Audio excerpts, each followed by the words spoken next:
Bună, dragii mei, și bine ați venit la Miha în bucătărie. Astăzi vreau să vă fac o rețetă deosebit de delicioasă, nemai întâlnit, nemai văzut. Deci, urmăriți-mă cu atenție de la începutul acestui film până la final pentru o reușită 100%.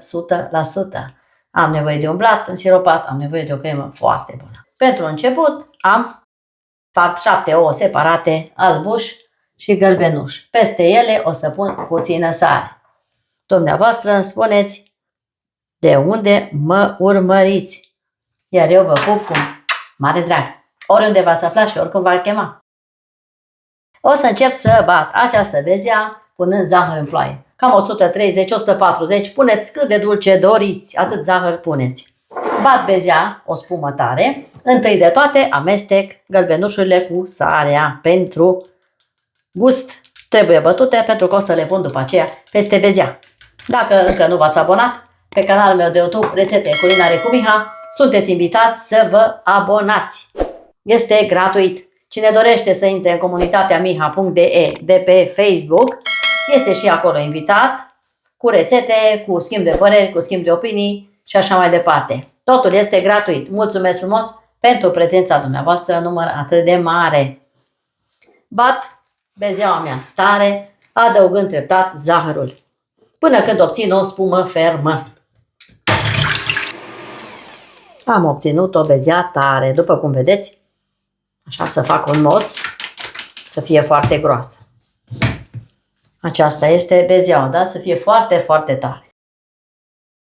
Să nu curgă. Acum adaug peste aceste 7 gălbenușuri bătute. Și voi bate în continuare până când amestec bine gălbenușurile și albușul. La viteză mică. Până atunci încingem cuptorul la 180 de grade Celsius. Temperatură sus și jos.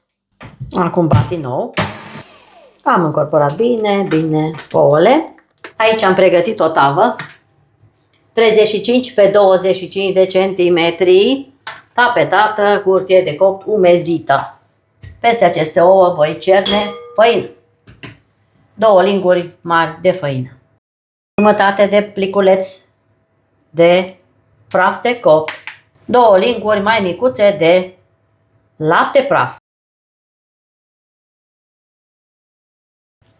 Cernem aici peste. Iar acum voi amesteca foarte lejer. Deci nu avem voie să forțăm nimic. Este atât de delicios. Faceți cu mine împreună pentru a reuși această prăjitură exact ca la mine. Acum o să pun o lingură de cafea Nes. Voi amesteca și cafeaua în această compoziție. Doar o linguriță, nu mai mult. Și voi incorpora foarte bine aceste ingrediente. Adaug esența de rom. Și bineînțeles, trebuie să nu lipsească migdale măcinate, 150 de grame de migdale, foarte fin măcinate. Deci le-am măcinat la robot, foarte fine. Nu este făină de migdale, sunt migdale măcinate. Și incorporez foarte bine și migdalele în compoziție. Miroase senzațional de bine. Voi face un blat din 2 culori. Urmăriți Rețete Culinare cu Miha pe YouTube și acolo o să vedeți, mai am și alte blaturi combinate, una cu cealaltă. Trebuie doar să urmăriți video și să vă abonați pe YouTube Rețete Culinare cu Miha pentru a fi la curent cu tot ceea ce pun eu în bucătăria mea. Am amestecat bine. Aici am un bol în care voi pune din această compoziție. Eu pun la ochi, dumneavoastră puteți împărți exact în 2, dar eu pun la ochi ca întotdeauna. O să încerc să pun jumătate din compoziție în acest bol. Putem face și așa la ochi. Dacă avem imaginație, de ce nu?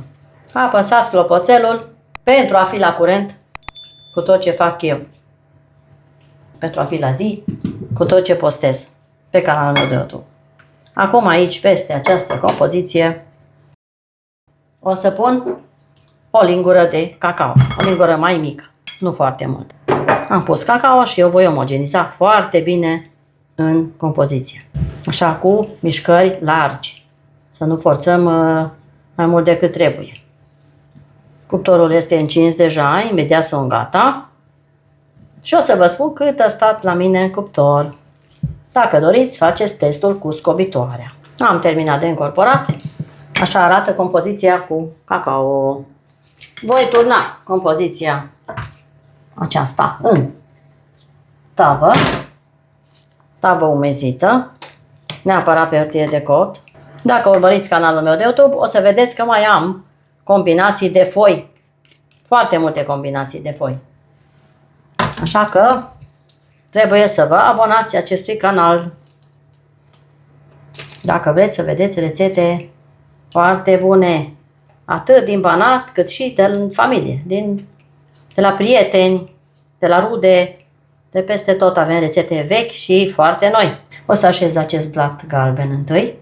Voi nivela frumos pe toată suprafața, încercând să facem în mod egal. Miroase atât de frumos. Am nivelat frumos. Acum o să torn această compoziție deasupra ei. Așa foarte finuți, să nu forțez. Să pun pe toată suprafața. Dacă vreți, v-am mai spus, puteți să cântăriți, puteți să puneți în poș, să faceți cum doriți, dar funcționează foarte bine așa. O să încerc să pun pe toată suprafața până la margine. După aceea voi nivela și aici. Pun toată compoziția și nivelez. Acum deasupra facem un model.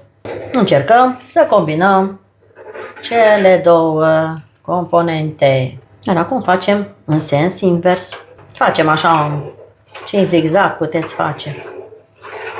Dar eu zic să faceți exact cum fac eu. Pentru a vă reuși exact așa. Bat de câteva ori și îl dau la cuptor. Mă întorc imediat să fac și crema mea deosebită. Rămâneți la Miha în bucătărie.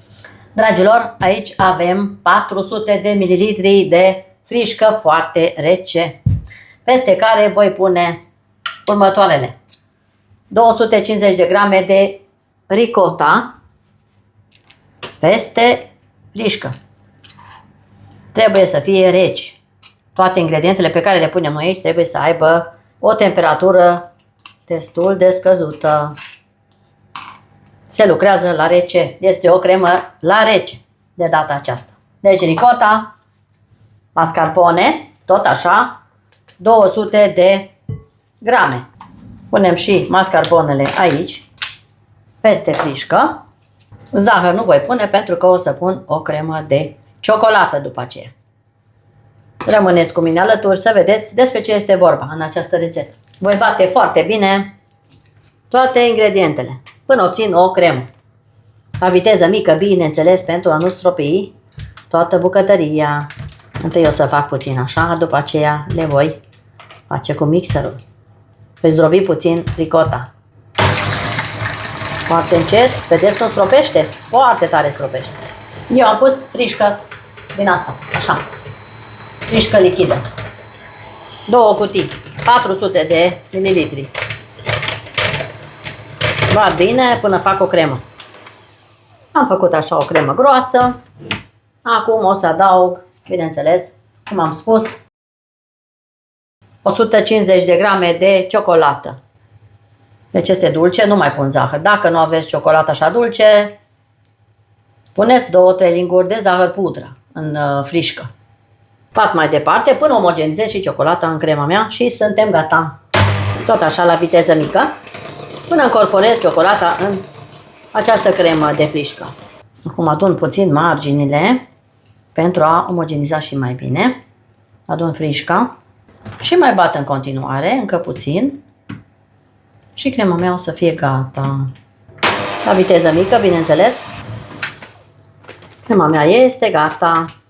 Să vă arăt și cum arată crema. Și este delicioasă, foarte bună această cremă. Frișcă, mascarpone, ricotta, zahăr dacă doriți, cremă de ciocolată și este incredibil de gustoasă. Pentru ceea ce am pregătit eu la cuptor. O prăjitură incredibil de bună. Așa arată crema mea. Foarte, foarte delicioasă. O voi pune la rece până în momentul în care blatul meu s-a răcit. Imediat este și gata. Revin imediat. Rămâneți cu Miha în bucătărie. Dragilor, blatul meu s-a răcit. A stat 30 de minute la cuptor. Așa arată blatul. Deci este uniform peste tot. Așa trebuie să fie. Am pus toată crema într-un poș așa mare, pentru că este multă cremă. Și separat am făcut 250 de ml de cafea așa spumoasă. O cafea tare, o cafea naturală. Și acum o să însiropez acest blat cu cafea. O să pun cafea pe blat, pe toată suprafața. Trebuie să înmuiem blatul.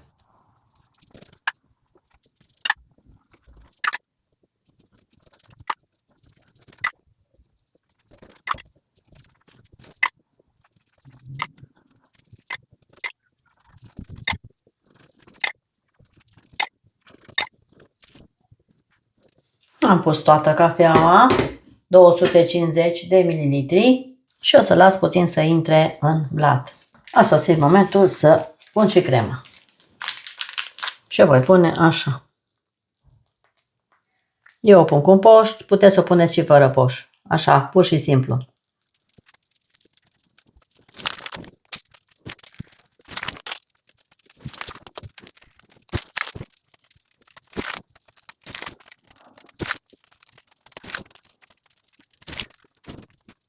Restul rămâne pentru decor. Acum foarte finuț o să întind această cremă pentru a o face uniformă. Am îndreptat prăjiturica mea. Aceasta rămâne pentru decor. O voi pune la rece. Iar deasupra o să pun fistic măcinat. O să punem fistic din belșug peste tot.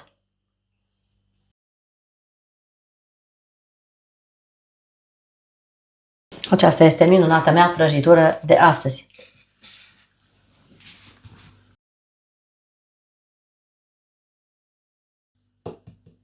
Și o să vedeți și o secțiune, dar după ce va sta la frigider pentru câteva ore. Revin în curând. Rămâneți aproape. Dragii mei, prăjitura mea a stat la frigider pentru 2 ore jumătate, 3 ore, cam așa.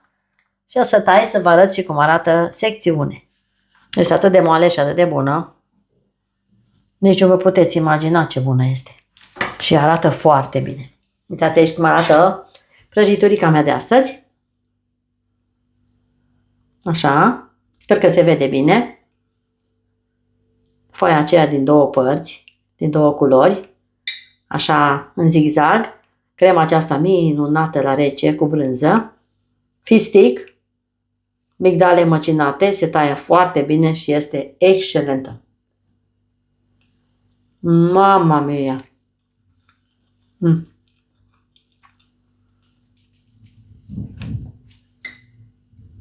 Este cea mai bună prăjitură pe care ați văzut-o vreodată. Uitați aici ce bine arată. Vrei să tot mănânci toată ziua. Excelentă! Cu cremă la rece. Încercați rețeta mea de astăzi și o să-mi mulțumiți de 1000 de ori. Și o să o faceți în fiecare sfârșit de săptămână. Mulțumesc foarte mult că ați fost alături de mine până la finalul acestei rețete. Și dacă aveți gusturile mele, încercați! Abonați-vă pe YouTube Rețete Culinare cu Miha. Distribuiți cu prietenii să vadă și ei rețete de la Miha din bucătărie. Foarte bune, zic eu. Și până data viitoare la o nouă rețetă, toate cele bune v-am pupat. Pe curând!